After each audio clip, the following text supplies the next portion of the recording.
안녕하세요. 안녕하세요. 왜 설명회 때는 여기 안 앉아요? 그래요.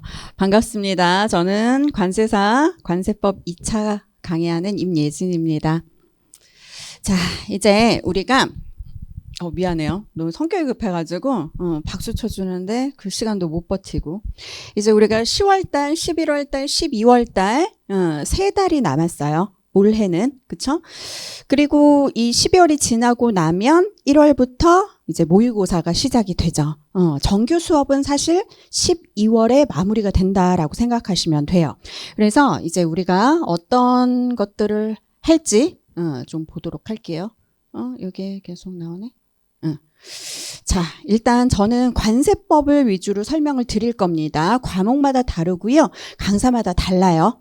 제가 아는 관세법에 대한 설명을 좀 드리도록 할게요. 자, 일단 우리가 세 달이 남았어요. 10월, 11월, 12월이 남았는데 자, 이제 다시 우리가 핵심 이론 때는 주 1회 수업을 했죠.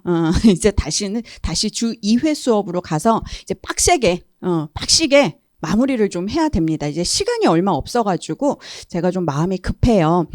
자, 그래서 주 2회 수업으로 진행이 되고 그래서 총 12주가 진행이 되는데 수업은 24회가 진행이 될 거예요. 근데 이 실전 대비 문제풀이 반에서 사실 커리큘럼이 두 개가 나눠진다라고 생각하시면 됩니다. 우리가 10월, 11월에는 8분의 1 범위로 진행이 될 거예요. 8주 동안. 그러면 8분의 1 범위 동안 우리가 8주를 나눠가지고 8분의 1 범위를 해서 전 범위를 정리를 하게 되겠죠. 그리고 남은 4주 동안은 전 범위에 대한 기출문제 풀이를 하게 될 겁니다. 그래서 이건 좀 설명을 드릴게요. 교재는 이렇게 쓸 거고요. 자, 그럼 일단 8주 동안 10월, 11월 요 8주 동안 수업을 어떻게 진행을 하는지 좀 말씀을 드릴 겁니다. 자, 일단 주 2회 수업을 할 거고요. 주에 첫 번째 수업이 있고 주에 두 번째 수업이 있어요. 그래서 이렇게 주 1회 수업이 8번이 진행이 될 거고 그래서 8분의 1 범위가 될 겁니다. 자, 8분의 1 범위를 진행을 할 때 주 첫 번째 수업 때는요. 일단 범위별로 8분의 1 범위별로 우리가 관세법 규정에 대한 마스터를 진행을 할 거예요. 이거는 제가 이제 수업을 하면서 한마디로 총 정리를 한다라고 생각하시면 됩니다. 우리가 처음에 우리가 이론을 정리를 했었죠. 그때 한번 정리를 했고 핵심 이론 때 8분의 1 범위를 이제 나눠서 정리를 했지만 그때는 진짜 핵심 이론만 했어요. 그치? 이제 다시 살을 좀 붙일 거예요. 마스터 과정에서. 그래서 8분의 1 범위 들어가자마자 주 첫 번째 수업의 마스터 과정으로 우리가 프린트를 가지고 정리를 할 건데 요거는 어떻게 생각하시면 되냐면 프린트가 어떻게 나갈 거냐면 우리가 핵심 이론 때는 목차랑 키워드가 이렇게 표로 나갔잖아요. 얘는 이제 답안지화 시킬 거예요. 여러분들이 이걸 보고 이 프린트를 보고 요대로 답안을 작성하면 되겠구나. 답안 작성이라는 게 이런 거구나라는 걸 보여드리기 위한 프린트다라고 생각하시면 돼요. 그래서 많은 분들이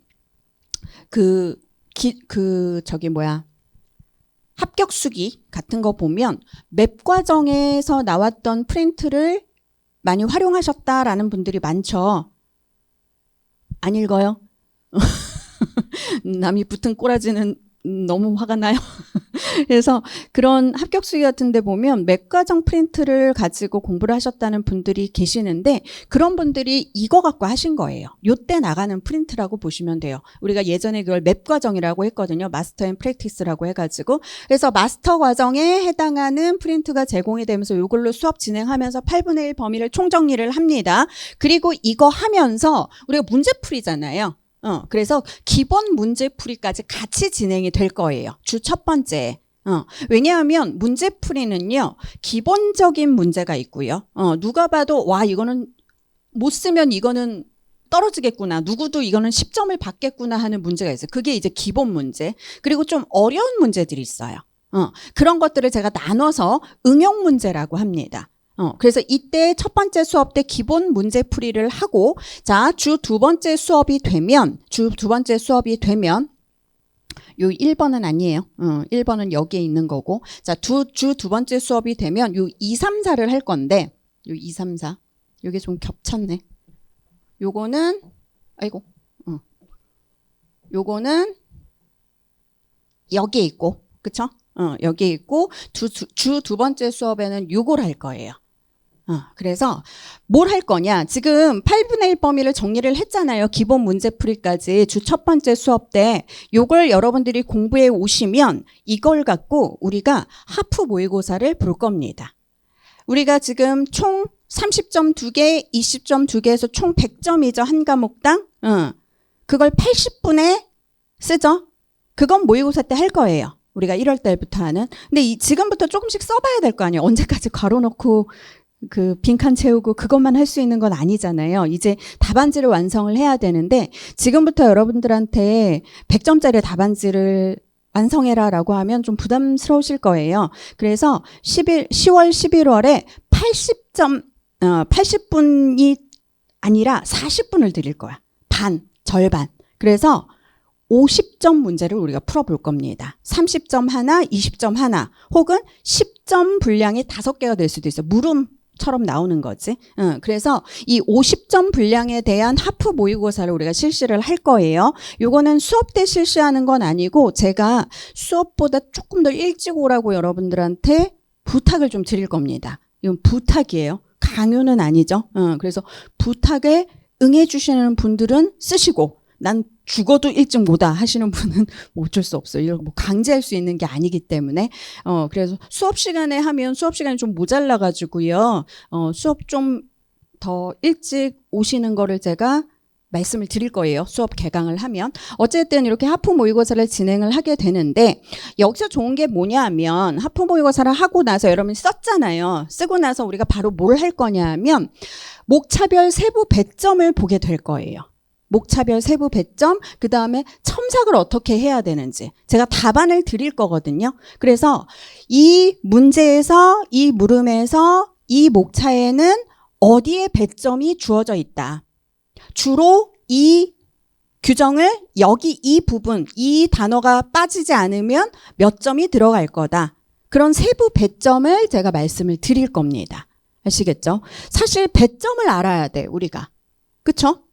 제가 여러분이 실제로 모의고사를 시작을 했을 때 좀 안타까운 게 뭐냐 하면 여러분이 모의고사 열심히 봐요. 1교시부터 4교시까지 열심히 보고 나서 그 다음에 그 모의고사를 채점한 답안지를 봤잖아요. 그럼 이렇게 보고 버려요.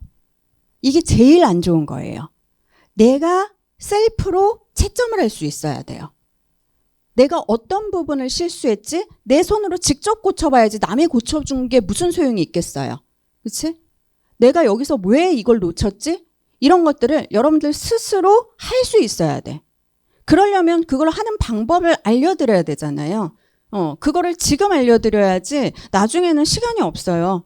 그래서 지금 10월, 11월에 이 목차별 세부 배점하고 그 다음에 첨삭을 어떻게 해야 되는지 본인이 어떤 식으로 고쳐봐야 되는지를 우리가 한번 배워볼 겁니다. 이게 되게 도움이 많이 될 거예요. 앞으로 모의고사 할 때도 물론 도움이 될 거고. 그래야 내가 어디 부분에서 실수를 안 해야겠다, 어떤 부분을 조심해야겠다, 이런 플랜을 짤 거 아니야. 그치? 그래서 그걸 할 거고요. 그 다음에 우리가 기본 문제풀이를 했잖아요, 이때. 그래서 주 두 번째 수업에는 조금 하프 모의고사도 해봤으니까 기본 문제를 아주 쉬운 것부터 할 거예요. 그래서 요걸 해봤으니까 이제 요걸 반영해서 응용 문제풀이도 이때 하게 될 겁니다. 조금 어려운 문제들 있죠. 그 다음 여러분들이 좀 힘든 게 뭐냐 하면 지엽적인 부분들이에요. 그쵸? 이거는 내가 스스로 챙겨서 하기도 뭐하고 그렇다고 시간 내서 공부하자니 이걸 해야 되나 말아야 되나 판단도 잘 안 될 거라고. 그래서 제가 지엽적인 부분은 따로 프린트를 만듭니다. 요거는. 그래서 그것만 뜯어갖고 여러분들이 전범위가 될 수 있게끔 그렇게 해요. 그래서 지엽적인 부분들, 그러니까 소위 말해서 제가 항상 얘기하죠. 짜투리 시간을 이용할 수 있는 지엽적인 부분은 그렇게 해야지 언제 이거를 시간 내고 앉아갖고 써보고 공부하고 하겠어요. 그래서 왔다 갔다 할 때 뭐 화장실 갈 때 뭐 할 때 뭐 이럴 때 이 지엽적인 부분들에 대한 프린트를 따로 만들어서 여러분들이 이제 짜투리 시간도 이용을 해야 되기 때문에 요런 부분들까지 주 두 번째 수업에 진행을 할 겁니다. 자, 요렇게 해서 10월, 11월이 완성이 될 거예요. 자, 그러면 12월에는 이제 8분의 1 범위를 다 정리를 했어. 우리가 나눠갖고 전 범위를. 그럼 12월에는 뭘 할 거냐? 이때도 주 2회 수업이 진행이 될 건데 이때는 문제풀이가 기출문제풀이가 진행된다라고 생각하시면 돼요. 왜냐하면 우리가 전 범위를 이제 한번 싹 다뤘잖아. 마스터도 했고 기본 문제풀이도 했고 응용 문제풀이도 했고 지엽적인 부분까지 다 마스터를 했어요. 그러니까 이걸 갖고 실제 게임에 들어가야지. 기출문제가 그거잖아. 그쵸? 그래서 기출문제풀이를 회차별로 진행을 할 거예요. 기출문제가 어려운 이유가 뭐냐면 범위가 전범위입니다. 그치? 뭐 앞부분만 나오고 뭐 보세구역만 나오고 이런 게 아니잖아요. 그래서 전범위이기 때문에 얘를 12월에 우리가 한꺼번에 정리를 할 거예요. 그래서 기출문제 풀이 뭐 답안 작성 당연히 해볼 거고요. 우리 하프 모의고사 본 것처럼 제가 기출문제 중에서 좀 이렇게 범위는 드려요. 이런 부분을 준비해 오세요라고 하면 그걸 써보는 과정, 그것도 할 거고, 이것도 좀 실제로 저는 여러분들한테 모의고사 답안지를 한번 써볼게요라고 하면 조금 일찍 오라고 좀 부탁을 하는데 괜찮으실까? 어쨌든 수업 개강하면 그건 제가 다시 한번 양해를 구하도록 할게요. 수업 시간에 쓰는 건 나는 좀 이상하게 싫더라고. 성격이 좀 그래서 이해해줘요. 자, 어쨌든 그렇게 답안 작성 연습을 하고 여러분이 답안 작성을 했으면 그걸 가지고 우리가 풀이 해설, 풀이 해설을 할 거고 제가 또 보충 설명을 진행을 할 거예요. 그리고 제가 이 기출문제 풀이에서 좀 여러분들한테 좀 강조하고 싶은 게 뭐냐 하면 사실 기출문제는 여러분들도 많이 봤을 거고요. 유명한 막 말도 안 되는 기출문제 이런 것들은 여러분들도 이미 접해봤을 거예요. 그것만 풀어본다는 건 별로 의미가 없어요. 그래서 저는 뭘 같이 하냐 하면 이 기출문제를 가지고 유사 문제를 정리를 해요. 만약에 이런 부분이 나왔으면 얘도 나올 수 있겠다. 그래서 그런 부분들을 다 같이 정리를 합니다. 뭐 약속의 제의가 이렇게 나왔으면 이런 부분도 나올 수 있다. 특허 수수료에 대해서 나왔으면 이런 수수료도 나올 수 있다. 그래서 그런 부분 유사 문제, 이런 문제도 충분히 나올 수 있겠구나. 그래서 유사 문제까지 같이 정리를 할 겁니다. 그래서 그렇게 정리를 하고 역시 지엽적인 문제는 계속 가져갈 거예요. 왜냐면 기출문제에서 지엽적인 부분이 나오잖아요. 그래서 이런 지엽적인 부분이 나오면 이런 지엽적인 부분도 나오겠지. 그쵸? 이렇게 생각을 하시면 될 것 같아요. 그렇게 해서 12월을 마무리하고 여러분들은 뭘 하면 돼요, 이제? 모의고사로 가면 됩니다. 자, 그래서 10월, 11월 2달 동안은 우리가 최종적으로 이제 흐름을 정리하고 하는 마스터 과정과 그 다음에 서술 방법에 대한 마스터, 이런 것들을 다 이제 마스터를 해야 돼요. 그 다음에 제일 중요한 게 배점을 고려해야 돼. 이제부터. 여기에는 몇 점이 들어가 있겠다. 여기에는 몇 점이 들어가 있겠다. 5줄을 썼는데도 배점을 줄 만한 게 없으면 이건 빵점이거든요. 근데 딱 단 2줄을 써도 핵심적인 단어들이 다 들어가 있으면 이건 점수를 줄 수밖에 없어요. 그래서 배점을 항상 고려해야 되는 그런 습관을 우리가 갖게 될 거고 출제 유형별로 우리가 뭘 어떻게 대비를 해야 되는지 그런 것들도 그 다음에 우리가 기본 문제를 먼저 해놓고 쉬운 문제들이 분명히 있어요. 그치? 보세구역 반입 명령 이런 거는 다 하잖아 이제. 미안합니다. 할 거잖아요. 그럼 유명한 애들은 우리가 다 먼저 정리를 해. 그리고 나야 응용 문제지. 그쵸? 그래서 기본 문제가 먼저 정리가 돼야 되고 그 다음에 응용 문제를 하는 게 맞습니다. 아시겠죠? 그래서 그것도 구분을 해야 돼. 그 다음에 12월 때 우리가 기출문제를 하게 되면 기출문제는 유형이 굉장히 다양합니다. 그래서 그런 유형 파악도 해야 돼요. 보시면 뭐 서술형 문제는 뭐 가장 기본적인 문제인데 단답형 문제가 요즘에 많이 나오고 있죠. 이 단답형 문제는요. 놓치면 정말 잠을 못 자요.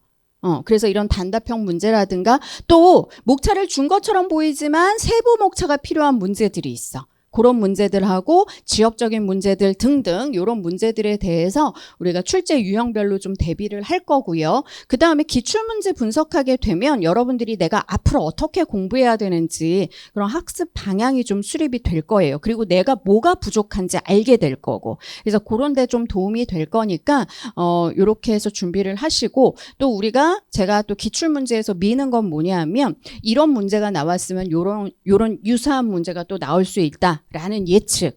그거를 제가 뭐 점쟁이는 아니지만 최선을 다해서 한번 촉을 발동시켜 보도록 할 겁니다. 자, 그렇게 해서 우리가 10월부터 12월까지 진행을 하게 될 거예요. 자, 궁금한 거는 나중에 뭐 질문하셔도 되고요. 제가 수업 10월 달에 개강을 하면 또 더 자세히 설명을 드릴게요. 오늘은 뒤에 간사님들 많이 계셔가지고 너무 자세히는 설명 못 드리고 이렇게 대략적으로 진행한다. 이렇게만 알고 계시면 될 것 같아요. 수고하셨습니다. 네, 안녕하세요. 반갑습니다. 추석 잘 보냈어요? 예, 다들 뭐 나도 그렇고 뭐 다 땡글땡글해져가지고 뭐 아무튼 현실 세계로 다시 돌아온 거 축하하고 우리가 이제 쓰는 거 하기로 했잖아요. 쓰는 거. 근데 쓰긴 써야 되는데 이게 뭐 하나 좀 제낄 만한 게 없어. 뭐 하나 날 좀 마음 편하게 해주는 그런 동네가 없단 말이야. 그래서 우리가 이제 쓰는 건데, 그러니까 기출도 한번 써보고, 그 다음에 이제 예상 문제도 한번 써보는 건데, 기출이 되게 중요해요. 왜냐면 이게 이 동네가 중요한 건지 중요하지 않은 건지는 우리가 판단하는 게 아니에요. 누가 판단하는 거예요? 출제자가 판단하는 거예요. 출제자가. 그래서 출제자가 여태까지 어느 동네에서 어떻게 이 주제를 다뤘는지를 한번 봐야 되겠다 라고 하는 차원에서 오늘 좀 준비를 했거든요. 그래서 그거 한번 같이 보도록 할게요. 자, 이게 뭐냐면 이거 완전 진짜 생노가다인데 이 생노가다인데, 자, 2013년도에서부터 올해까지예요. 그러면 몇 년도지? 12년도. 그러니까 12개년도. 12개년도. 그러면 우리 산수니까, 그러면 12회 곱하기 우리 시험이 100점이니까 총점이 몇 점인 거예요? 1200점. 그러니까 1200점 중에서 지금 100점을 다 정리를 했어요. 그러니까 지금 보면 토탈 1200점이잖아요. 그러니까 1200점 중에서 어떤 동네에서 많이 냈을까? 그걸 한번 내가 통계를 내봤어요. 왜? 통계는 거짓말을 안 하니까. 숫자는 거짓말 안 하니까. 그래서 통계를 내봤는데, 뭐 여러분들 예상하고 뭐 일치하는 동네도 있을 것이고, 어떤 동네는 또 생각보다 많이 나왔네. 생각보다 그런 동네도 있을 거란 말이에요. 그래서 자, 1등 뭐 이건 의심의 여지가 없지. 16부 뭐 어쩔 수가 없어. 이건 자, 그래서 16.3%, 그러니까 1200점 중에서 195점을 냈으니까 16.3%. 그러니까 1등. 단연 1등. 자, 그다음에 2등은 보니까 의외로라고 생각하는 학생들이 많더라고. 근데 6부는 사실 작년빨하고 재작년빨이 좀 셌어요. 작년하고 재작년에 6부에 좀 많이 몰아서 나왔거든. 그래서 작년하고 이제 재작년 버프를 좀 받아가지고 여기가 어쨌거나 2등이에요. 2등. 그래서 지금 6부도 꽤 요즘 많이 나오고, 그 다음에 11부는 이제 2024년도 올해 조금 우리를 난감하게 하는 문제들을 좀 많이 냈어요. 사례형 문제들을 내가지고 3등. 그 다음에 15부. 그 다음에 4부. 올해도 4부 나왔었잖아요. 4부. 그 다음에 17부 같은 경우에는 기본적으로 이제 86, 87, 88, 89. 그쪽 동네잖아요. 그쪽 동네 중에서 당연히 이제 17부 중에서는 87류가 많이 나왔었어요. 87류가. 자, 그 다음에 뭐 통칙도 또 빠지면 서운하지. 그러니까 통칙도 여전히 단독으로 내기도 쉽고 다른 거랑 지금 연관 지어가지고 내기도 쉬운 동네고. 그래서 지금 보면 뭐 하나 거를 동네는 없지만 그래도 분명한 건 뭐냐면 더 중요한 동네가 있고 덜 중요한 동네가 있는 거예요. 그러니까 이걸 우리가 알고 공부하는 거하고 몰라 그냥 모든 건 다 나한테 소중해. 이렇게 공부하는 건 차원이 다른 거라고. 그러니까 그 후자 얘기한 모든 동네가 다 소중하지. 그런데 모든 동네에 똑같은 에너지하고 똑같은 시간을 두는 건 지혜로운 공부 방법이 아니잖아요. 그러니까 더 중요한데 더 많은 시간을 써야지. 그리고 거길 더 잘해야지. 왜냐면 이 숫자가 보여주니까. 그래서 지금 보면 여기 뭐 종합이라고 되어 있는 건 뭐냐면 이런 식으로 내는 거예요. 여러 동네를 다 걸쳐가지고 물어보는 스타일들 있죠. 예를 들면 뭐 아이템이 하나가 있는데 이 아이템이 품목 분류 될 법한 4단위 호의 번호를 뭐 2개 이상 써보세요. 뭐 이런 식으로 낸단 말이죠. 그러니까 그런 것들이 이제 종합적인 그 문제인 거고. 그 다음에 20부 같은 경우에는 지금, 자, 지금 뭐 90, 91, 92, 이쪽 동네인데 단연 이제 96 쪽이 많이 나왔고, 96 쪽이. 자, 그래서 지금 보면, 이런 식으로 좀 많이 나오는 동네가 분명히 존재하구나. 이런 것들에 우리가 조금 더 힘을 좀 써야죠. 그래야지 시간을 효율적으로 쓰는 거니까. 자, 그 다음에는 이걸 또 어떻게 내가 봤냐면, 자, 여기 보면, 여기 제가 A, B, C 그룹으로 나눴어요. 이게 뭐냐면, 우리의 분류 근거예요. 그러니까 우리 답안지에 들어갈 건 이거라고요. 예를 들면 A 그룹은 뭐냐? 우리가 제일 잘해야 되는 거. 통칙, 부주, 류주, 호용어. 이건 뭐 양보가 없지. 이거는 정말 잘해야 돼요. 그러니까 최소한 남들 하는 만큼은 해야 되는 거야. 여기는. 자, 그럼 B 그룹은 뭐냐? 뭐 국내주? 뭐 국내주까지는 그래도 뭐 몇 개 없으니까 이것도 당연히 다 잘해야 되는 거고, 그 다음에 우리가 조금 취약한 소호주 혹은 소호용어, 이런 것들이 좀 우리가 취약하기가 쉽죠. 자, 그 다음에 C그룹 같은 경우에는 우리가 제일 싫어하는 거, HS의 해설서, 그 다음에 일반이라고 돼 있죠. 그러니까 일반이 뭐냐면 관세율표의 영역을 벗어나 버린 거야. 일반적인 지식을 물어보는. 근데 올해도 일반적인 지식을 물어보는 파트가 나왔었어요. 뭐 점수가 작긴 하지만.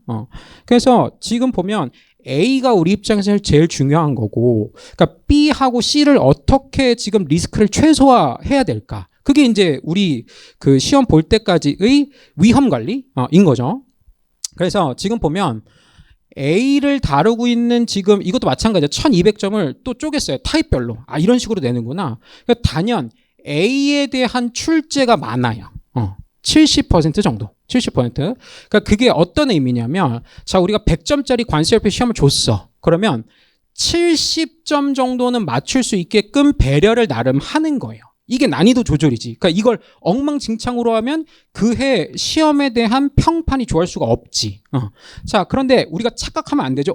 그러면 나는 A만 조지고 B, C는 그냥 놔버릴래.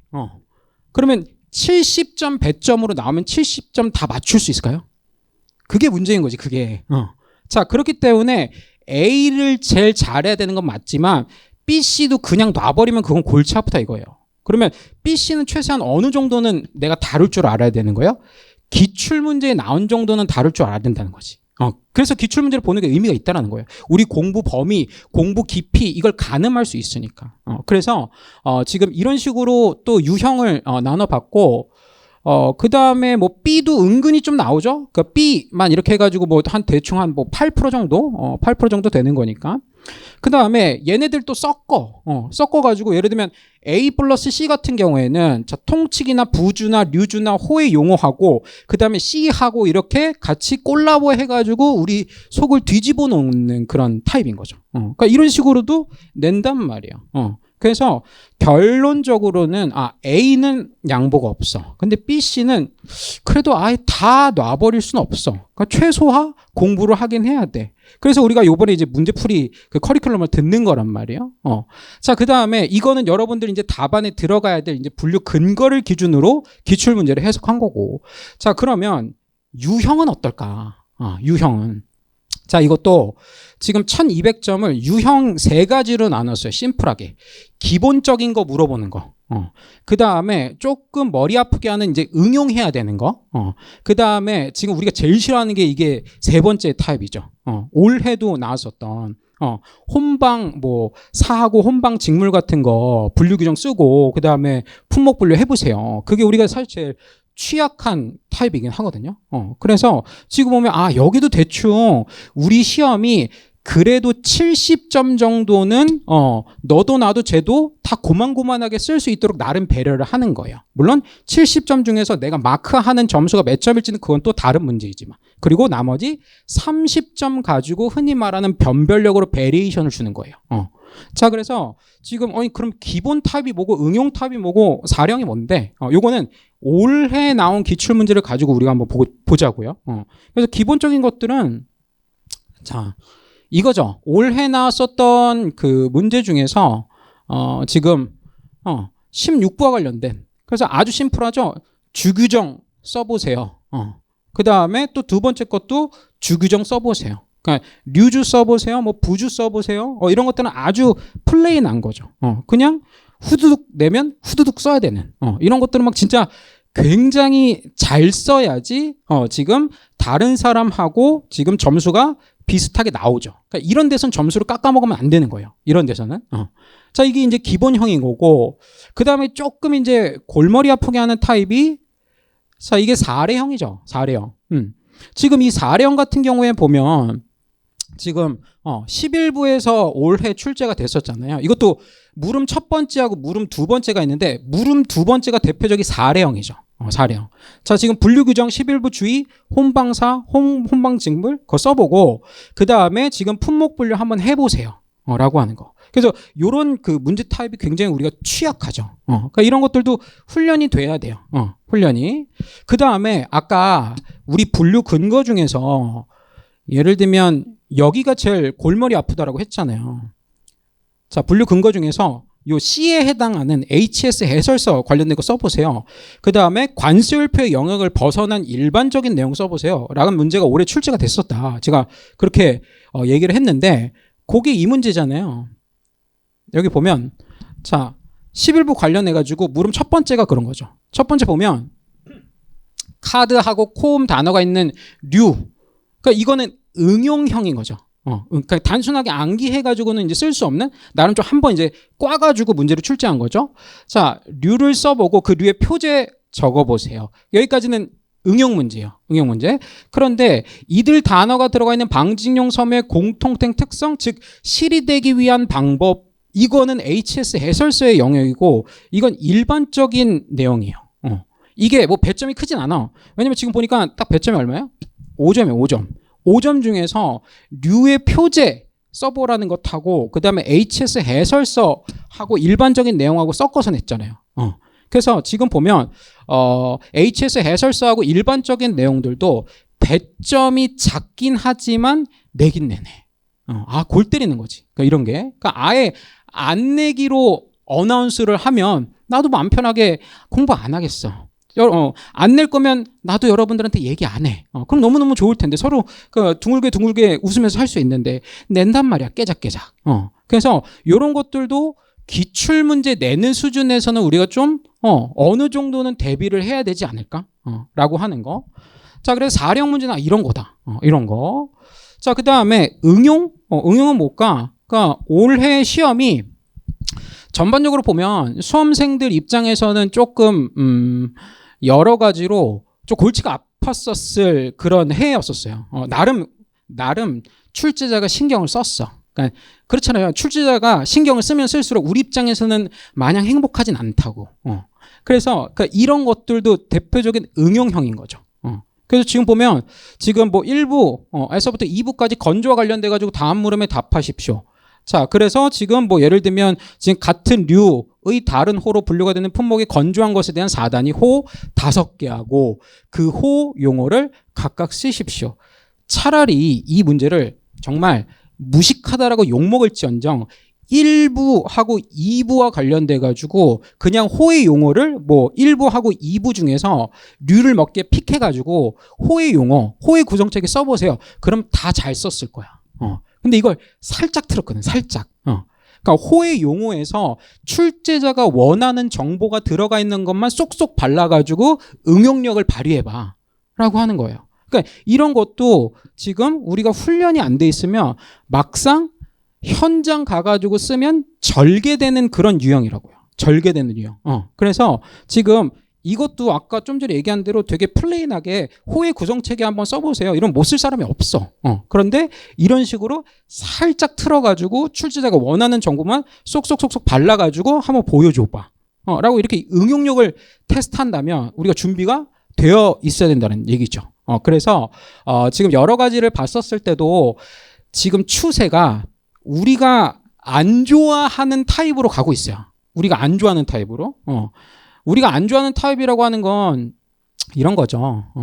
아까 얘기한 대로 기본 점수 배점이 줄어들고 응용하고 사례형 점수가 늘어나는 거지. 배점 자체를. 그게 우리가 싫어하는 거잖아요. 우리 입장에서는 그냥 기본으로 다 그냥 100점을 다 줬으면 좋겠는데 출제자도 사실 그렇게 하면 속 편해. 이거 써봐 저거 써봐 뭐 그러면 속 편한데 요즘 그렇지가 않거든. 올해, 작년, 재작년 계속 지금 포션을 보면 100점짜리 시험의 포션을 보면 계속 기본형은 조금씩 줄이고 있어요. 뭐 5점 줄였다가 10점 줄였다가 이렇게 계속 줄이고 있어요. 그리고 응용하고 사례와 관련된 문제들 그 점수 포션은 조금씩 늘리고 있어요. 그래서 우리 입장에서는 참 어떻게 보면 공부를 하면 티가 나는 그 과목이 이제 관세율표가 된 거죠. 그러니까 불과 한 5년 전만 해도 굉장히 문제가 플레인했었어요. 여러분들 저랑 같이 이제 기출 문제 보면서 어떤 식으로 이제 모범 답안을 구성할까 이제 연습을 할 텐데 5년 전만 해도 뭐 관세율표는 뭐 진짜 완전 암기 과목이야라고 그렇게 얘기했었는데 이게 시간이 지나면 지날수록 점점 이제 변별력을 주는 우리 입장에서 굉장히 안 좋은 근데 또 거꾸로 생각해 보면 훈련이 돼 있으면 굉장히 효자 노릇을 할 친구가 이제 관세율표라고 하는 거죠. 그래서 여러분들 항상 내가 그 설명할 때마다 느끼는 거지만 내가 진실을 얘기할 때마다 여러분들 표정이 안 좋아지는 거 보면 이 설명이 제대로 굴러가고 있긴 한 것 같아요. 그래서 요거 한번 나랑 연습해 보자 이거예요. 물론 기출 문제 자 중심으로 해가지고 기출 문제와 관련된 예상 문제들을 제가 뽑을 거예요. 그리고 더 신통방통한 건 우리가 연습했던 게 시험장 가잖아요. 그럼 나와요. 물론 여기서 훈련이 끝이 아니라 우린 또 뭘 기다리고 있는 거예요? 모의고사를 기다리고 있는 거예요. 그러면 우리가 모의고사까지 공부했었던 내용 중에 무조건 나와요. 그걸 피해가기가 쉽지 않아. 왜냐면 내가 예리하거든. 그래서 이걸 피해가기가 쉽지 않으니까 여러분들이 제가 항상 강조하는 게 좀 버텨요. 결국에는 뭐 존버야. 그러니까 버티지 않으면 지금 내 실력을 확인할 기회를 잃어버리는 거니까. 그래서 여러분들 지금까지 그 해왔던 것처럼 이젠 또 날씨도 진짜 가을스럽잖아요. 공부하기 너무 좋지 않아요? 추석 때까지만 해도 그렇게 덥더만. 근데 이제 정말 요번 주 돼가지고 날씨 이제 확 좋아지는 거 보면 여러분들 입장에서도 지금 많이 벌려놓으세요. 그리고 제가 항상 강조하는 건데 여러분들 시험 볼 때 오전 과목이 뭐예요? 관세법하고 관세율표죠. 오전 과목이 지금 실력이 빨리 자리 잡지 않으면 시험 보는 그날까지도 전전긍긍해. 그럼 진짜 피말러.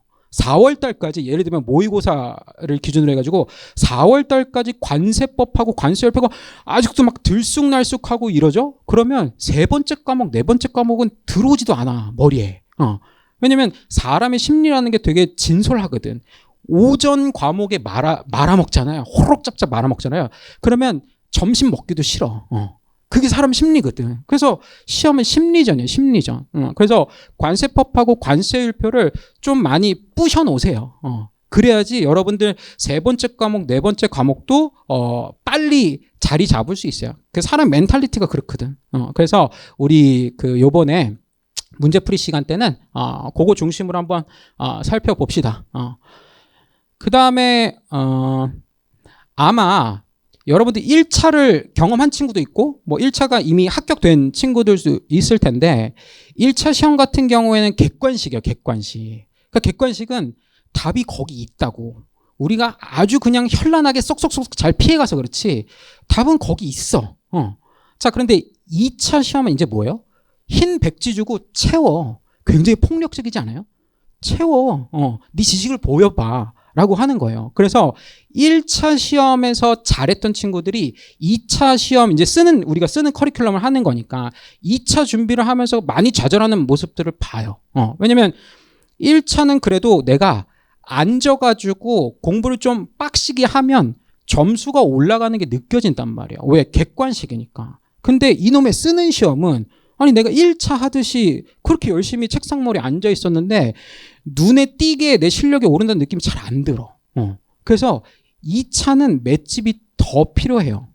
그래서 여러분들 1차 생각하듯이 하면 좀 곤란하고 2차에 또 매력이 있어요.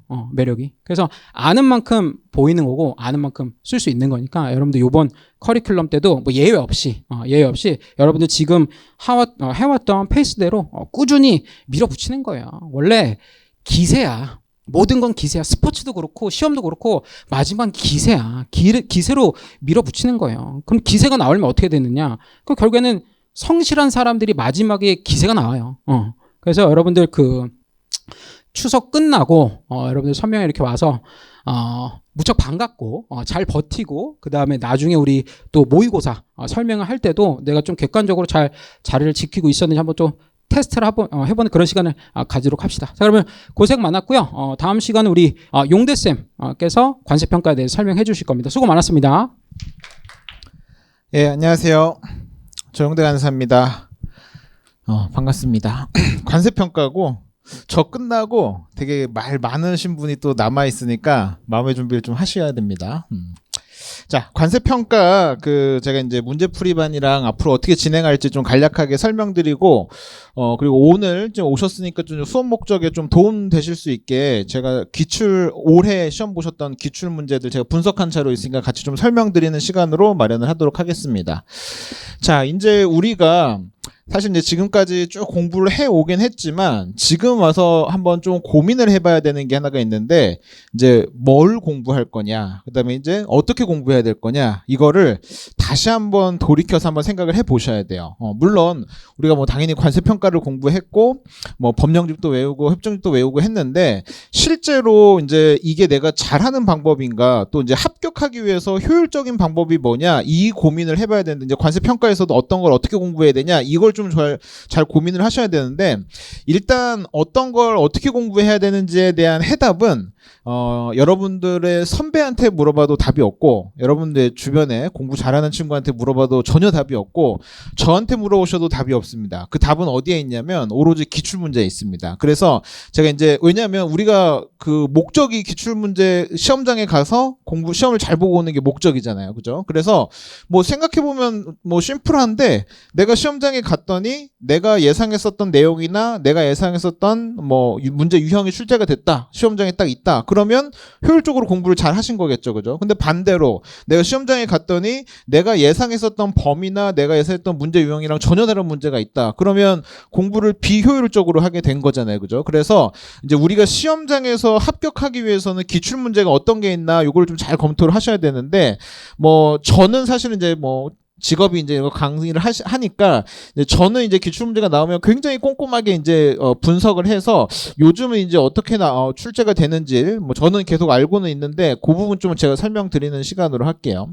그리고 이제 이번 그 문제풀이랑 기출문제 해석은 저는 핵심이 여기 있다고 보는데 우리가 지금까지는 뭔가 여러분들이 받아들이는 거, 이제 몰랐던 관세평가, 법령, 협정, 뭐 사례 이런 것들 이제 공부하는 과정이었다면 지금부터 이제 10월 달부터 있는 과정은 알고 있는 것들을 어떻게 답안지에 풀었을까, 이걸 이제 잘 연구해야 되는 게 모든 과목의 특성이다. 이렇게 좀 설명을 드리도록 하고 실제 이 기출문제 한번 분석한 내용 제가 한번 좀 설명드릴게요.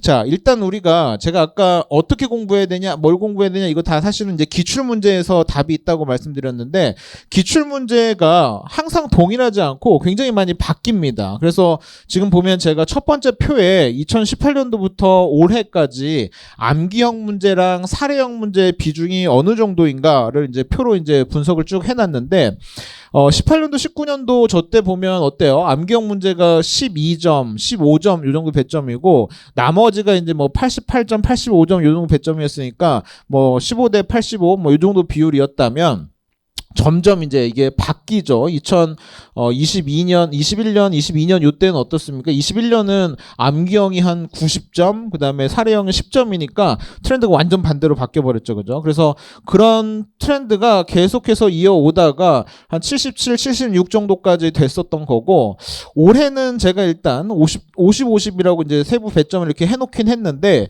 요 부분을 보면, 암기형 문제가 좀 많이 줄어들었나? 이렇게 생각하실 수도 있는데, 제가 요거는 올해는 좀 특이한 사항이 있어서 좀 설명을 드릴게요. 어떻게 됐는지. 근데 결론적으로 제가 봤을 때는 뭐 크게 다르지 않다. 이렇게 좀 봐도 될 것 같아요.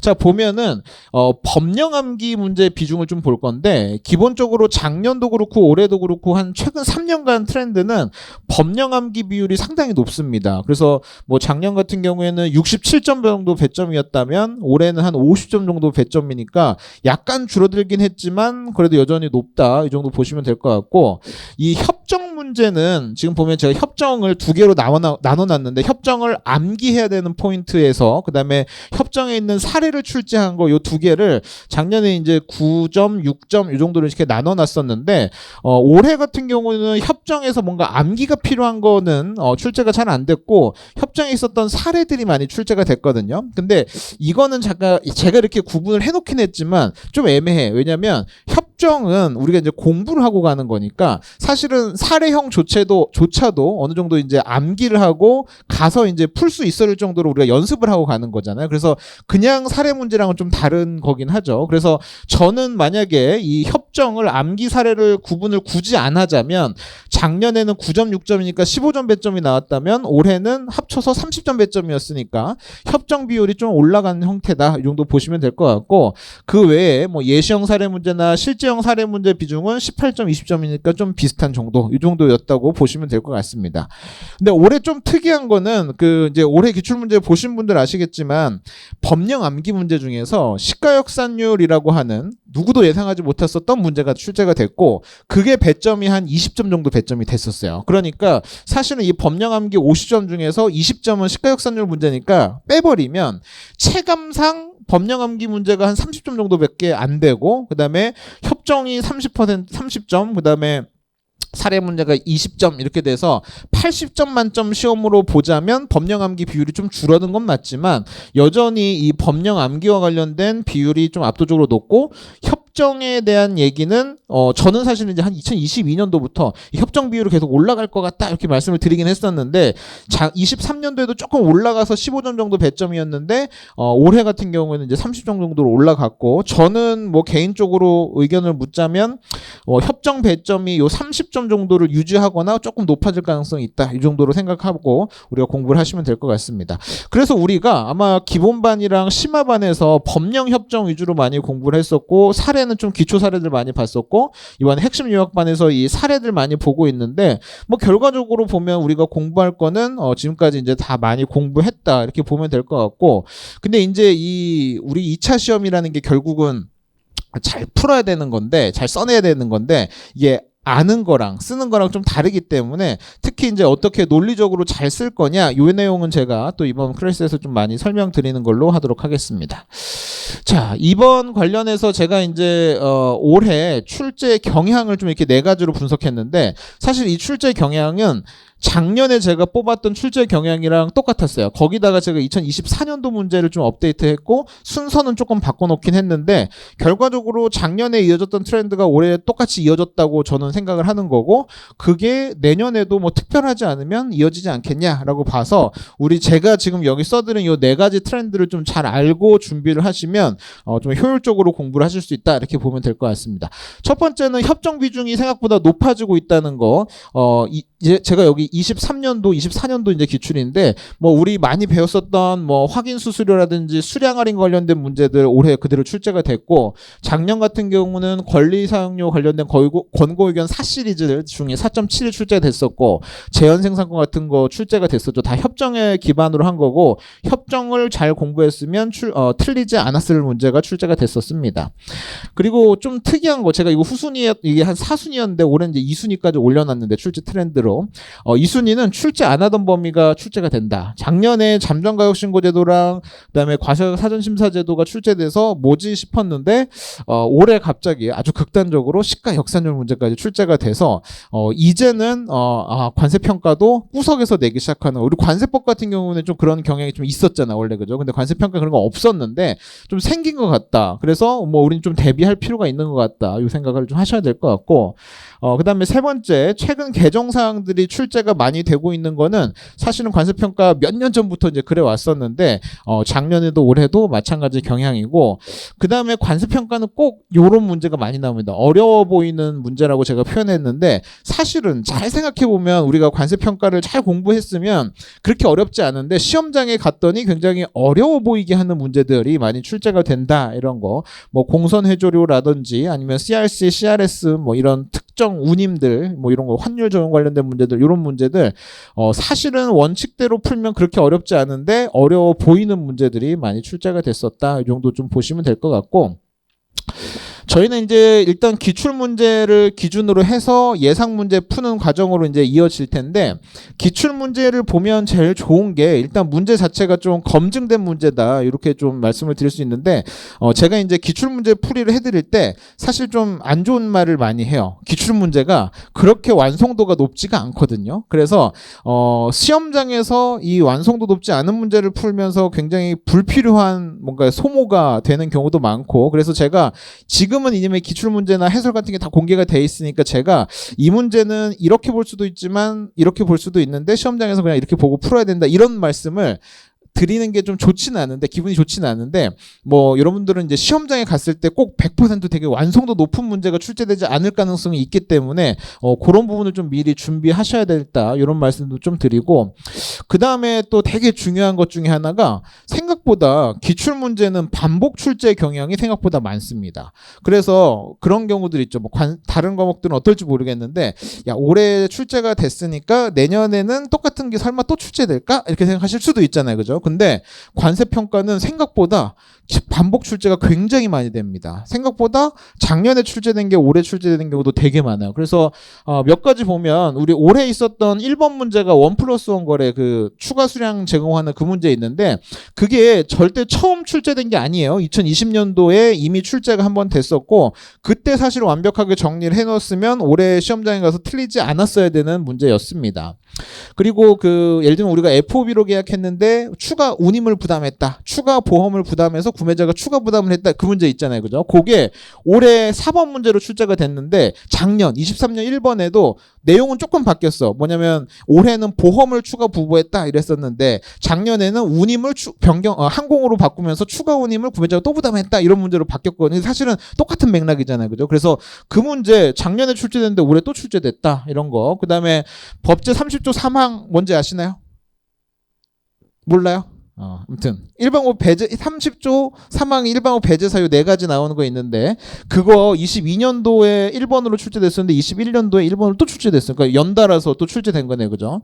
임차 수입 물품 6방법 평가 방법 같은 경우에도 2022년도에 2번으로, 21년도에 또 2번으로 동일하게 같은 해 다음 해에 똑같은 게 또 출제되더라. 그래서 오히려 출제된 걸 또 공부하는 게 확률이 더 높아지나, 이런 생각이 들 정도로 굉장히 이 반복 출제 경향도 있어서, 사실은 관세평가는 절대 올해 나왔으니까 내년에 안 나오겠지, 이런 거 좀 조심하시고, 설마 근데 시가역산율이 내년에 또 나오진 않겠지, 뭐 그 정도는 좀 극단적이지만, 아무튼 우리 이제 중요하게 생각했었던 주제들이 매년 이게 반복적으로 출제되는 경향이 있어서 그런 부분도 좀 같이 보시면 좋을 것 같습니다. 이건 그냥 제가 아까 말씀드렸던 것 좀 캐치하는 내용이니까 확인하시면 될 것 같고, 아무튼 올해 제 느낌상 제 강의 들으시는 분들이 굉장히 공부도 열심히 하시고 잘 쫓아오시는 것 같아서, 저도 올해 좀 이렇게 잘 쫓아오시는 분들 잘 합격시켜드리고 싶어가지고, 마지막에 특히 요게 우리가 강의로 제가 할 수 있는 마지막 강의거든요. 그래서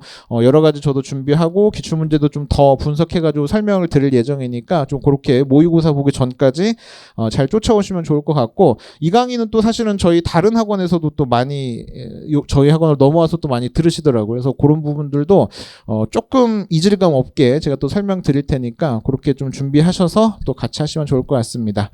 이제 저는 이렇게 설명을 마치고 대망의 정재환 간사님이 오셔서 또 마무리해드리도록 하겠습니다. 예, 감사합니다.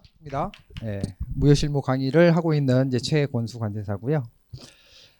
이제 제가 그 4월달에 여러분들 이제 그 강의를 할 때 했던 첫 번째 얘기가 요거였습니다. Just do it. 우리가 잘 알고 있죠, 그죠?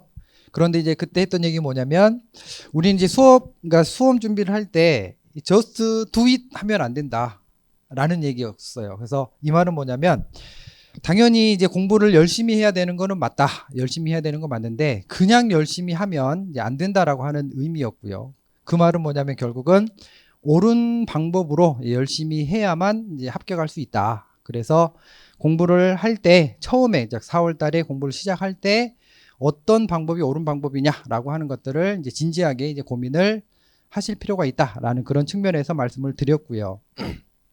이제 그와 관련해서 지금은 우리가 이제 4월 달에 공부를 하고 나서 이제 10월 달을 이제 준비하고 있습니다. 그래서 4월 달에는 공부를 하는 목적은 이제 시험에 당연히 합격하는 게 목적인데 알아야 되잖아요. 그죠? 뭐가 중요한지 알아야 되고 내용을 알아야만 아 이걸 앞으로 내가 열심히 공부를 해 나가야 되겠다. 또는 외워 나가야 되겠다. 뭐 어디까지 공부를 해야 되겠다. 이런 생각을 할 수 있잖아요. 그래서 4월 달에는 알기 위한 목적이었어요. 알아야 이제 공부를 하지. 이제 이런 차원에서 어느 정도의 내용이 있고 이런 내용들이 어떻게 흐름을 가져가는가 이제 그런 측면이었고요. 이제 10월 달에는 여전히 여러분들 지금 객관적으로 돌이켜 보면 10월 달이 된 이제 앞두고 있는 지금 과연 여러분들이 이제껏 공부했던 내용을 완벽하게 다 이해를 하고 있습니까?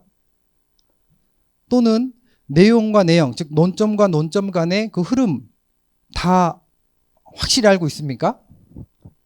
아니죠. 그러니까 그거는 여러분들이 부족해서가 아니라 당연한 얘기입니다. 그러니까 양이 어마어마한데 그거를 4월 달부터 한 4개월, 5개월 공부했다라고 해서 완벽하게 내용적인 이해, 그다음에 내용의 연관 또는 유기적인 결합 이런 게 과연 되겠느냐는 소리예요. 당연히 안 되는데 그럼에도 불구하고 이제 10월을 앞두고 있는 우리는 공부하는 목적, 방법을 어떻게 해야 되냐라고 하면 잘 써야 합격할 수 있다라고 하는 사실을 인지를 하시고 어떻게 하면 잘 쓸까라고 하는 거를 고민을 해야 된다는 얘기예요. 나는 아직 쓸 준비가 안 됐어. 나는 아직 내용도 정확히 모르는데 내가 어떻게 쓰겠어. 그런 생각을 가지면 쓸 수가 없어요. 그럼 과연 여러분들이 언제 정도가 되면 충분한 이해를 했어. 그래서 내가 쓰는 연습을 해도 되겠다라는 생각을 할 수 있을까요? 시기적으로 봤을 때. 언제쯤 될까요? 아마도 쉽게 오지 않겠죠. 그런 시기들은. 그래서 내가 지금 얼마나 알고 있느냐 이거 물론 중요한 문제이지만 거기에 포커스를 맞춰가지고 남은 수험 기간을 보내면 안 된다라는 얘기를 하고 싶은 것이고 그래서 10월 달에 공부하는 그 학습 방법은 어떻게 하면 잘 쓸 수 있을 것인가 라고 하는 거에 조금 더 포커스를 맞춰서 공부를 해야 된다라고 하는 것이고 그렇다라고 하면 결국은 이제 쓰는 연습이 이제 중요한 사항이 되는 겁니다. 그래서 우리가 이제 석 달 동안 학습할 커리큘럼을 간단하게 좀 소개를 해보면 10월하고 11월 달에는 이제 주요 내용을 물론 이제 공부는 해야 되는 거니까요. 이제 정리를 할 것이고 또 하나는 이제 쓰는 연습이 이제 가장 주된 이제 목표가 될 겁니다. 그래서 저는 이제 수업을 어떻게 할 거냐면 이제 매 수업 시간마다 이제 쓰는 연습을 할 겁니다. 그래서 당연히 저도 이제 오랜 시간 동안 여러분들과 함께 답안지를 써보십시오. 그래서 처음에 어떻게 답안을 썼는지 다 알고 있죠. 그 다음에 한 달이 지나고 두 달이 지나고 어떻게 성장해 왔는지도 지난 시간을 통해 가지고 이제 매번 봐왔거든요. 그래서 올해도 역시 여러분들한테 이제 쓰는 시간을 이제 수업 시작하기 전에 50분 정도 또는 1시간 정도 이제 드릴 겁니다. 그래서 써보십시오라고 하면 처음에는 당연히 거의 대부분 이제 못 쓰죠. 어렵죠. 당연히 어렵죠. 그러니까 내가 알고 있는 거랑 내가 쓰는 거랑은 전혀 다른 문제거든요. 그런데 그런 것들을 반드시 극복을 해야 되니까 또는 깨야 되니까 그 쓰는 연습을 하겠다라고 하는 겁니다. 그래서 10월, 11월 달에는 이제 주요 내용을 정리를 하면서 이제 쓰는 연습을 이제 주된 목적으로 하겠다라고 하는 것이고요. 그래서 주요 내용을 정리를 할 때도 이제 제가 이제 요약집이 지금 현재 가지고 있는 것도 있고 그걸 조금 이제 보완을 하고 있습니다. 그래서 그 요약집을 중심으로 해가지고 내용들을 이제 정리를 하는데 그걸 통해서 여러분들 각자 나름대로 지금 뭐 단권화 작업이나 또는 서브노트를 만들고 계시죠. 그러니까 그게 필수는 아니지만 뭐 단권화 작업이든 그런 어느 정도 요약하는 작업을 하고 계실 건데 이제 그런 부분들에 대해서 완성도를 조금 더 높이겠다 또는 높이자라는 측면에서 좀 정리를 할 거고요. 실제 답안 작성해보고 그 다음에 이제 12월 달 한 달 동안에는 이제 99년부터 이제 2024년까지 기출문제가 이제 오픈되어 있지 않습니까? 그래서 그 부분들에 대해서 같이 이제 어떤 내용 중심으로 또는 어떻게 써야 된다라고 하는 것들을 이제 살펴보는 시간을 갖도록 할 겁니다. 그래서 이제 수업 진행 방식은 처음에 얘기했던 것처럼 수업 시작 전에, 그러니까 실제 수업은 원래 7시부터 10시까지 강의를 하잖아요. 그래서 1시간 정도 일찍 오시라고 할 겁니다. 그래서 6시에 학원에 오셔가지고 제가 연습 문제를 드리고 그럼 여러분들은 이제 그 주어진 시간에 뭐 처음부터 뭐 80분 동안 다 쓰세요 이렇게 하진 않을 겁니다. 쓸 수가 없으니까. 그래서 처음에는 뭐 10점짜리 한두 문제 정도 이렇게 써 보십시오라고 얘기를 하고 이제 다 쓰시면 이제 쉬는 시간을 통해 가지고 제가 개별적으로 좀 이렇게 하나하나씩 좀 확인을 해드릴 거예요. 그래서 점수까지 써주세요라고 하면 점수도 써드리고요. 아니면 이런 부분들 이렇게 좀 보완이 필요할 것 같다라고 이제 개별적으로 이제 가이드를 해드리도록 하겠고, 자, 이 개별적으로 가이드를 하는 이유는 뭐냐면, 저도 이제 최근 한 3년 4년 동안 이제 강의를 하면서 이제 직접적으로 첨삭을 드렸는데 보니까 그때 가장 많이 제 기준으로는 성장을 하는 것 같아요. 그러니까 처음에는 정말로 못 쓰시던 분이었는데, 못 쓰시던 분, 그죠? 그러니까 잘 못 썼어요. 그런데 저랑 같이, 그러니까 쓰는 이제 횟수를 늘려본 거죠. 그러니까 2달, 석 달이 지나니까 정말 상당한 수준으로 올라오더라고요. 그래서 올해도 아무튼 여러분들이 이제 합격을 하기 위해서 어떤 방법이 가장 효율적일까라는 측면을 고민을 해봤는데 다른 방법 없는 것 같습니다. 어려워도 힘들어도 용기를 가지고 그냥 한번 써보는 거. 쓰다 보면 분명히 그게 나아지거든요. 그래서 답안 연습을 뭐 10번 해본 사람, 20번 해본 사람, 50번 해본 사람 차이가 확 납니다. 그래서 최대한 이제 많이 써야 된다라는 생각을 가지고 있고요. 그래서 이제 첫 번째 본 수업 시작하기 전에 1시간 정도는 미리 와서 답안을 쓰고 쉬는 시간을 이용해서 제가 첨삭을 이제 개별적으로 코멘트를 하니까 뭐 내용은 다 다르겠죠. 뭐 일률적으로 이렇게 써야 된다 이게 아니라 그렇게 좀 해드리고, 그 다음에 이제 7시부터는 이제 본 수업을 이제 진행하는 방향으로 하겠고, 이제 첨삭을 하다 보면 뭐 시간이 약간 어느 정도 유도리는 좀 있을 것 같습니다. 이제 그렇게 할 거고요. 그래서 이런 수업을 통해서 우리가 얻고자 하는 바는 첫 번째 가장 중요한 게 이겁니다. 그러니까 답안 연습을 통해 가지고 쓰는 것에 대한 두려움을 극복하는 거죠. 그죠? 그러니까 우리 시험은 잘 알아야만, 그러니까 많이 알아야만 합격하는 시험이 절대 아닙니다. 그러니까 잘 써야만 하는 시험이에요. 물론 이제 잘 쓰기 위해서는 머릿속에 많이 알아야 되는 거고 많이 외워줘야 되는 건데, 그런 부분들도 역시 훈련을 통해서 충분히 극복 가능하다라고 하는 겁니다. 그래서 쓰는 거에 대한 두려움을 극복을 하겠다라고 하는 것이고, 그 다음에 그렇게 훈련을 하다 보면 쓰는 것 자체가 자기의 어떤 무기가 될 수 있어요. 나중에 실제 시험장에 들어가 보면 10번 써본 사람, 30번 써본 사람, 시험장에서 대응하는 방식이 달라질 겁니다. 그래서 쓰는 것 자체를 이제 하나의 이제 무기로 만들겠다라는 측면에서 그 목표로 좀 하고 있고요. 그 다음에 가로 안에 나와 있는 공부 방법의 변화, 이 말은 뭐냐면, 실제로 이제 여러분들이 스스로 혼자 내용을 정리를 하고 이해를 하고 나름대로 공부를 하고 있다라고 생각하지만, 써보면 내가 공부 방법이 뭔가 잘못됐구나라고 하는 걸 분명히 느끼실 거예요. 그냥 이해를 위한 공부를 하고 있느냐, 또는 진짜 공부를 위한 공부를 하고 있느냐. 근데 써보면 나는 공부를 했는데 안 써지는 거죠. 뭔가 잘못됐다라고 하는 것이죠. 그래서 이걸 잘 쓰려면 그냥 뭐 깊이 있는 내용을 그냥 무조건 내용을 연결시키는 것만 중요한 게 아니라 이거를 내가 어떻게 풀어낼 것인가라고 하는 그런 공부를 해야 되겠구나. 그래서 뭐 최소한의 기본적인 뭐 용어의 개념이나 정의는 최대한 정확하게 외워야 되겠구나. 그 다음에 그냥 빈 백지에 내가 정해진 시간 안에 써야 되니까 어떤 주요 목차 정도는 외워야 되겠구나. 이런 식으로 공부하는 방법도 조금씩 달라질 겁니다. 그래서 그런 부분들을 남들보다 조금 더 빨리 또는 조금 더 적극적으로 변화를 이제 수용을 해가지고 그에 맞는 공부를 하자라고 하는 게 그런 수업 목표가 되겠고요. 두 번째로는 이렇게 이제 단거나 작업을 하는 게 결국은 끝이 없는 작업입니다. 그래서 끝이 없는 작업인데 또 이번 두 달, 한 달 해서 총 그 석 달 텀 동안에 좀 레벨업을 시키고 또 고도화를 시켜보자, 그런 차원에서 우리가 이제 목표로 잡고 그런 식의 학습 또는 그 이제 수업 진행 방식을 이제 가이드를 이제 드렸습니다. 그래서 수업 시간은 이제 월요일하고 목요일 날 6시에 오시면 이제 연습 문제를 제가 이제 나누어 드릴 거고요. 그다음에 교재는 이제 주 교재는 이제 요약집으로 할 거고, 이제 그 마지막 한 달 기출 문제는 별도 유인물을 통해 가지고 뭐 주요 목차라든지 주요 내용 정리해드린 그렇게 할 거고요. 그다음 부교재는 뭐 항상 가지고 다녀라 이런 건 아닌데, 또 공부를 하는 수험생이라고 하면 원래 봐야 할 책은 항상 소지하고 다니면서 필요할 때 눈으로 바로바로 확인하는 게 필요합니다. 그래서 부교재도 웬만하면 항상 같이 가지고 다니시면서 체크를 하시고요.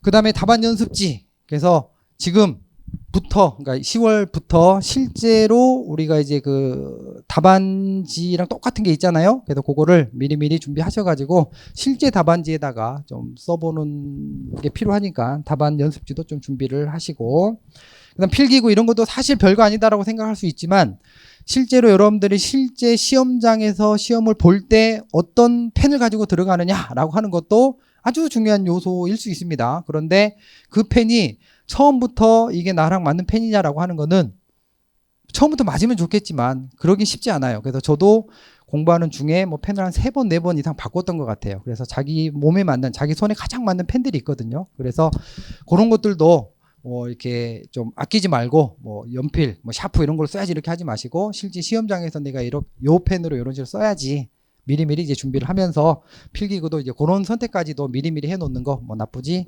않다라고 하는 겁니다. 그래서 이렇게 준비를 해 오시면 이제 같이 수업을 할 수 있을 것 같고요.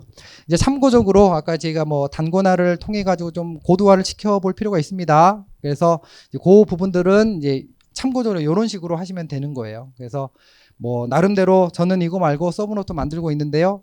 여러분들이 생각하는 방법이 있으면 그거 하시면 되는 거예요. 그런데 이제 단권화를 하시는 수험생이 있고 또는 단권화에 대해서 좀 감이 없다. 어떻게 하는 게 단권화냐라고 하는 게 궁금하시다라고 하면 요거 참고하시라고 하는 거고요. 요거는 이제 뭐 몇 해 전에 아무튼 수석 합격하신 분대 그 교재를 제가 좀 받아가지고 허락하에 이게 좀 제가 찍어 온 겁니다. 이런 부분들, 이런 식이 뭐 단권화 내용입니다. 그래서 이렇게 하지 않으면 안 돼 이런 건 아니고 여러분들 맞는 방법이 어느 정도는 조금 이제 지금 정도는 만들어졌을 거예요. 그래서 그렇게 해왔던 부분들을 이제 고도화시키는 방법으로 방향으로 좀 자리를 잡아가시면 될 것 같습니다. 네. 그래서 어떤 이제 무역 실무에 남은 석 달 동안은 이제 이런 커리큘럼으로 이런 방식으로 수업을 진행하도록 하겠습니다. 아무튼 열심히 하셔가지고 원하는 결과를 꼭 얻어야 되겠죠? 지금 여러분들은 이제 합격하는 거 외에는 다른 생각하시면 안 됩니다. 체력 관리 잘 하시면서 공부를 하시면 좋겠습니다. 설명 마치도록 하겠습니다. 수고하셨습니다. 정재환입니다. 네, 반갑습니다.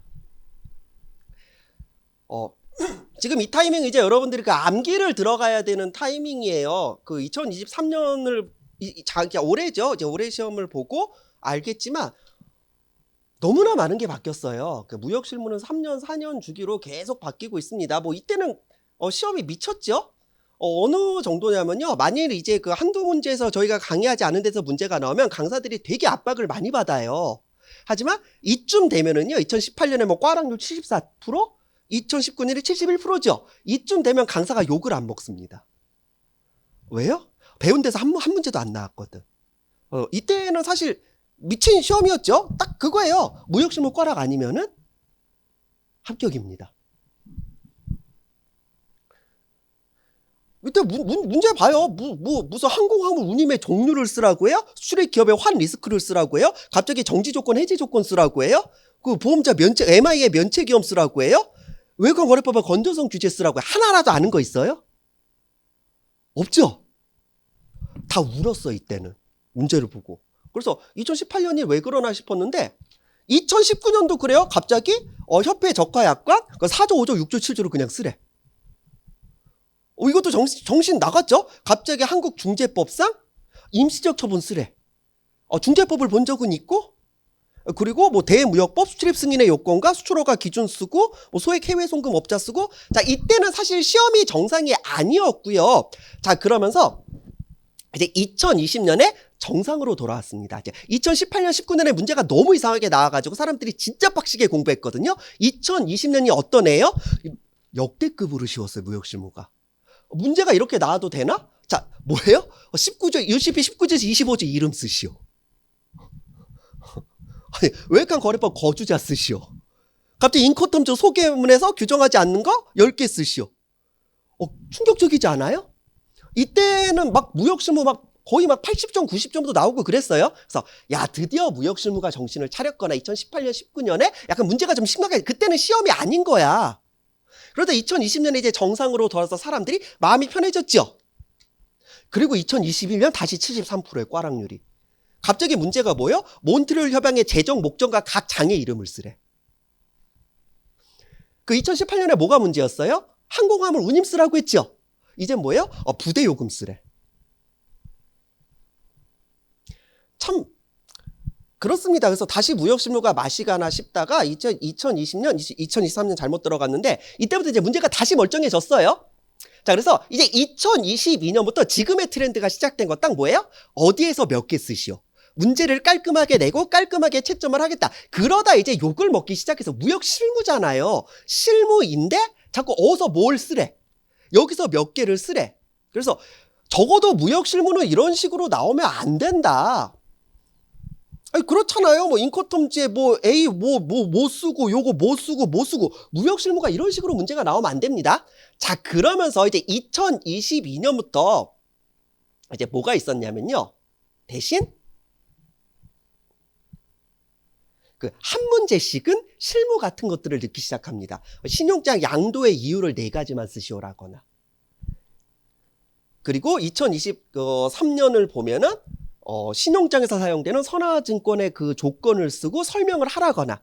그래서 뭐에 대해 몇 개 쓰시오라고 하다가 한 문제씩은 실무 같은 것들을 냈어요. 그리고 올해죠. 올해는 이제 다시 한번 변한 거예요. 이제 패턴이 조금 더 실무에 가까워지고 있습니다. 물론 이게 수험생들한테는 굉장히 힘들어졌어요. 오히려 2022년, 21년, 22년 이때 23년도 그렇죠. 22년, 24년 뭐에 뭐 쓰시오라고 나왔지만 이제는 뭐예요? 뭐 갑자기 뭐 영국해상보험법에서 규정하는 고지 의무 위반과 담보 위반 내역, 결과, 효력, 보험료를 구분하여 설명하셔. 갑자기 뭔가 이제 실무처럼 뭔가 설명을 요구하기 시작합니다. 이제 판단을 요구하기 시작하고 신해상보험증권 법문약관 4가지만 쓰시오라고 하면서 이제는 그 무역 실무 이론에서도 조금씩 문제가 나오고 있어요. 그래서 아마 그 전년도까지는요. 거의 뭐 협약 법규를 한 100% 정도 가져가고 이론을 거의 안 보는 경우도 있었고요. 뭐 많아봐야 9대1 정도였지만 지금은 그래도 8대2 정도까지는 가져가야 되지 않을까, 이론 비중이. 아니면 내가 조금 더 불안하다라면 7대3인데 7대3은 좀 과한 것 같고. 그래서 이제는 바뀌고 있습니다. 왜 무역실무는 왜 이러지? 우리는 어떻게 암기를 했어요? 이제 기본 이론 때는 이제 썰 푸는 법을 배웠지만 정확하게는 배우기 말고 여러분 머릿속에 많이 들어있는 건 없죠.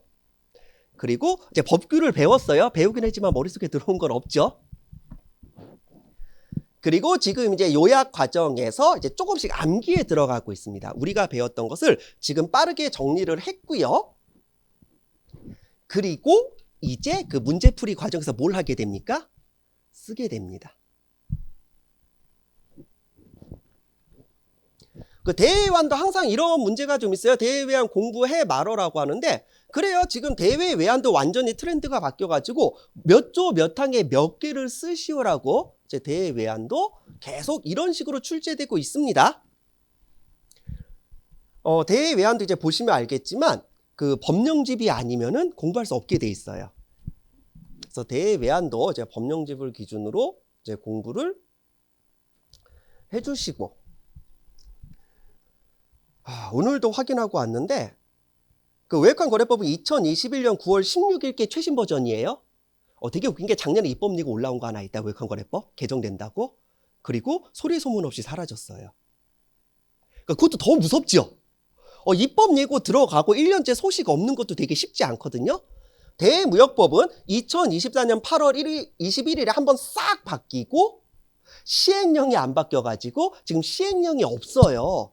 그래서 지금 대무역법 시행령은 2023년 12월 19일이고요. 입법 예고는 여름에 올라왔습니다. 그리고 10월 초에는 이제 확정된 게 올라온다라고 해요. 그래서 대무역법 시행령은 지금 법으로 보시면 안 됩니다. 이건 싹 바뀔 예정이에요. 그래서 저희 문제풀이 과정은요. 이게 저희 모의고사 과정이거든요. 제가 딱 한마디만 합니다. 그 여러분들 모의고사가 왜 힘드냐면은요. 이제 그 8분의 1 범위를 맞춰 공부를 하잖아요. 공부를 다 못해요. 그리고 모의고사를 봅니다. 모의고사 보면 성적이 잘 나오고 해서 공부를 다 못했는데 잘 안 나오죠. 그럼 이제 시험 보고 그거 뭐 합니까? 모범 답안 받아서 복습합니다. 그거 복습한다고 다음 주 이제 진도 나갈 수 있어요? 다음 주 진도 못 나가죠. 그럼 다음 주에 시험 잘 봐요? 못 보죠. 시험 못 봤으니까 이제 뭐 해야 돼요? 모범 답안 받아서 복습합니다. 그런 식으로 6개월 동안 계속 모의고사가 뒤처지는 거야. 누가 그러더라고요. 모의고사에서 굉장히 성적이 안 좋았는데 누군가는 합격하고 누군가는 떨어져요. 물론 모의고사 상위권은 대부분 합격을 하죠. 모의고사에서 하위권이 합격하는 이유가 뭔지 아세요? 공부를 못해서가 아니라 남보다 진도가 한 주씩 밀린 사람이에요. 그러니까 이번 주 진도를 공부를 못하고 지난주 거 복습을 하는 거야. 그러니까 이번 주 공부를 못해서 성적은 안 좋죠. 그럼 이번 주 시험 끝나고 이제 뭐예요? 모범 답안 받아서 다시 이제 이거 복습한다고 다음 주 거 못하는 거죠. 그러니까 사이클이 한 주 늦어 있을 뿐이지 알고 보면 요즘 뭐라고 하지? 힘순찐 이런 말 알죠? 그러니까 그런 느낌이죠. 그래서 정말 암기가 안 돼가지고 이제 모의고사 하위권인 사람들은 힘들겠지만 모의고사 하위권인데 합격하는 사람들은 딱 그거예요. 사이클이 한 주 늦어지는 거예요. 그럼 가장 안정적으로 합격하는 거 뭐야? 한 주만 앞서가면 됩니다. 아니 이번 주 시험 망쳐가지고 다음 주 모의고사 진도 못 보고 이번 주에 봤던 걸 복습을 하니까 다음 주도 망치는 거죠. 그렇게 계속 한 주씩 망치지만 시험 당일날은 완성돼 있죠. 그럼 이렇게 반대로 한 주 앞서가가지고 이번 주 진도를 다 빼서 이번 주 모의고사를 잘 봤어. 그러면 모범 답안 받아봤자 내가 리뷰할 게 있어요? 없죠. 그러니까 바로 뭐합니까? 바로 다음 주 모의고사 공부를 합니다. 다음 주 모의고사 공부했으니까 또 잘 봤겠죠? 잘 보니까 모범 답안 받고 또 뭐 할 거 있어요? 없죠. 그럼 다시 다음 주 걸 봅니다. 그래서 가능하면 여러분이 한 주씩 앞서가길 바랍니다. 그 한 주씩 앞서가는 방법이 뭐예요? 10일, 12월에 암기를 미리 끝내놓으라는 겁니다. 그래서 10일, 12월은요. 매주 모의고사 진도랑 똑같이 시험을 봅니다. 암기를 하고 시험을 보고 결국 목적은 뭐예요, 여러분들이? 모의고사에 상위권으로 입성할 수 있게 해드리는 거예요. 그래야 공부가 돼요. 사실 계속 한 주씩 뒤처지는 사람도 끝까지 이제 완주를 하면 합격할 수 있는데 이런 사람들이 대부분 4월이나 5월쯤에 퍼져요. 스트레스를 못 버티는 거야. 나는 왜 맨날 모의고사 120등 할까? 그러니까 공부를 못해서 120등이 아니라 진도가 한 주씩 밀려있을 뿐이거든요. 그러느니 한 주씩 앞서가면 돼요. 자, 그래서 매주 진도별 실전 모의고사를 보고 특강을 하고 자, 다음에 저는 그 생각을 해요. 대외안을 더 이상 따로 떼어놓을 수가 없기 때문에 기출풀이 과정에서는요. 대외안도 같이 합니다. 아니, 모의고사를 봐야 되는데 대외안을 따로 볼 수는 없잖아. 어차피 대외안은 기본 이론반밖에 없고 문제풀이 과정이 따로 없거든요. 하지만 모의고사에서는 바로 대외안이 포함이 되어 있죠. 자, 그래서 저희는 실전 문제풀이로 이제 11, 12월 기본적으로 8주를 돌아가야 되기 때문에 10월부터네. 10월부터 8주를 돌아가고 그 다음에 또 최종 정리를 해야 되기 때문에 대외안까지 같이 암기 들어갑니다. 요 진도에 맞춰가지고. 그래서 요것만 잘 따라오시면 장담하는데 일단 30등 안에 들어갈 수 있어요. 그럼 기분 좋다? 그럼 이번 주 첫 주만 시험 잘 보면 돼. 그럼 다음 주는 다시 잘 볼 수밖에 없거든. 왜요? 내가 모범 답안을 받고 복습을 할 필요가 없으니까. 이 과정의 목적은 딱 하나입니다. 일주일을 앞서가면 1년을 앞서갈 수 있습니다. 모의고사에서 일주일을 앞서갈 수 있게 해드리는 거예요. 그래서 야, 모의고사 되면 암기 시작해야지 우후 이런 거 하지 말고 모의고사 들어갈 때 암기가 끝나 있어야 돼요. 그래서 모의고사 첫 주부터 내가 이미 암기가 되어 있는 내용을 계속 돌리기 시작하는 겁니다. 그래서 일주일을 앞서갈 수 있게 해드립니다. 제가 말하는 건 딱 하나예요. 어차피 이 설명회는 이게 마지막이네. 모의고사 설명회가 있겠지만 여기서 고만 보는 거예요, 여러분들. 그러니까 그 학원에서 고만 좀 보고 내년 딱 이맘때 10월에 이제 합격자 모임 하죠. 합격자 모임에서 뵙는 겁니다. 그래서 내년 이맘때는 여러분을 연회장에서 볼 수 있도록 조금만 고생하세요. 지금 힘든 거 알겠지만 뭐 딴 사람도 다 뭐 힘들어 조금 버텨 라는 말밖에 해드릴 수가 없어요. 그래서 다른 위로는 저희가 해드릴 수 있는 게 없습니다. 그래서 지금 죽을 만큼 괴롭겠지만 어차피 해야 될 암기라면 미리 끝내두는 게 좋을 것 같습니다. 그래서 제가 그 말씀을 드린 것 같아요. 저는 그 1년을 어떻게 버텼냐면은요. 그러니까 속된 말로 그거예요. 내년에 이 짓을 다시 하기 싫어서요. 그래서 기분이 좋을 때는 공부를 하면서 합격한 나의 모습을 막 상상하면서 공부하면 잘 돼요. 컨디션이 좋을 때는. 컨디션이 안 좋을 때는요. 이 짓을 내가 내년에 1년 더 해야 되나? 라고 생각하면 다시 열심히 하게 되더라고요. 그래서 두 가지만 생각하세요. 내년에 관세가 된 여러분의 모습. 그리고 1년을 더 하고 싶지 않은 그렇죠. 고통은 한 번으로 끝내셔야 됩니다. 어차피 고통스럽지 않다라는 위로는 드릴 수가 없으니까요. 그 고통을 1월로 미루지 마시라는 거예요. 대부분 암기는 1월부터 해야지라고 해서 뒤로 미루니까 더 힘든 거예요. 암기는 언제부터 해요? 10월부터 시작하는 거고요. 아직 이해가 안 됐는데 어떡하죠? 이해할 시간 없어요, 이제. 어차피 우리 4월부터 했잖아. 지금 아직도 이해가 안 됐으면 이해 안 해도 되는 사람이에요. 암기하면 됩니다. 그래서 바로 암기에 들어가서 내년에는 이 자리에서 여러분을 뵙지 않도록 같이 화이팅! 네, 고생하셨습니다.